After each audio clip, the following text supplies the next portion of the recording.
And now, here come the live elements. These are the various types of live breaks performed by the announcers. Take note that most live breaks should begin with the station ID so you can closely associate the wonderful music or programming a listener is enjoying with the station's brand name. Listen to the radio, and you should notice the first thing out of the announcer's mouth is that station's ID. The first live element is a live promo, which is very similar to the recorded version. Here, the announcer is promoting a station event, contest, program, or another announcer. The second live break is a personality break, the goal of which is to inform or entertain the listener rather than to promote a station contest, program, or event. This break may contain listener interaction via a recorded phone call, a funny bit or skit, or some type of show prep. Show prep is research conducted on other things of interest to your audience that is relayed during your show.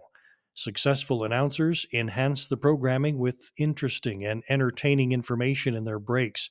You always want to keep up to date with current events, general pop culture, musician information, and local affairs as it relates to your target demographic. A front sell is a tease of upcoming music, contests, or something attractive in advance of being aired in an effort to keep listeners listening. For example, your chance to become a millionaire on Millionaire Monday is coming up in 10 minutes. Or the number one song from KANW's Top 15 at 5 is next after this classic from Al Hurricane. Front sells are important to keep the momentum moving forward. A summary of a broadcast or a recap of the immediately preceding period is known as a backsell or back announce. When used with music programming, a backsell answers the "Who sang that song?" question.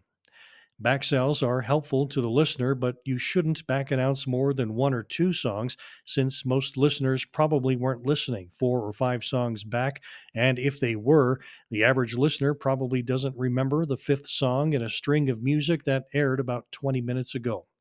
You'll also hear this break in talk programming, like when Terry Gross reintroduces her guest and the topic in NPR's syndicated Fresh Air program, each time preceding a break for a local announcer cut in or a stop set.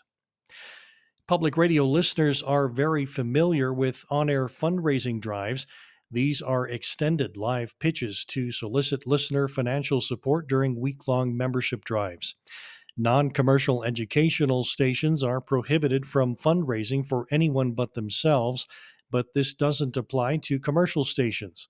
Occasionally, you hear special radiothons to raise money for special causes or charities like St. Jude Children's Hospital, UNM Children's Hospital, or after natural disasters. Public service announcements are also sometimes performed live by the announcer to inform the audience about a social service campaign, community issue, or nonprofit organization. PSAs don't rise to the level of extended fundraising breaks. Spot announcements are often heard in commercial radio as short, live, paid advertisements or sponsorships like traffic or newscast sponsors. You also hear contests on the radio. These are games or promotions in which a prize is offered to the audience. The most common include free money, ticket giveaways, trips, cars, sometimes even houses. Contests reward listeners for their loyalty and increase their interest in the radio station. When performed, the contest solicit must contain what the prize is, how to win, and any applicable restrictions as shown in this example.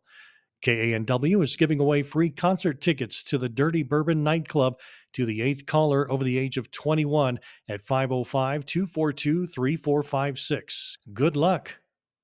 A good post solicit practice is to acknowledge a winner as soon as possible at a natural program break once a winner has won the contest. Contests should also promote the format.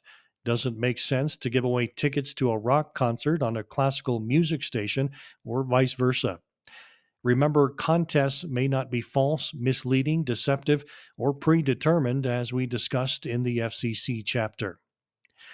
Another common live break is an interview conversation between a host and guest. Interviews can be conducted live in studio, over the phone, at a remote broadcast, or pre recorded and edited for later playback.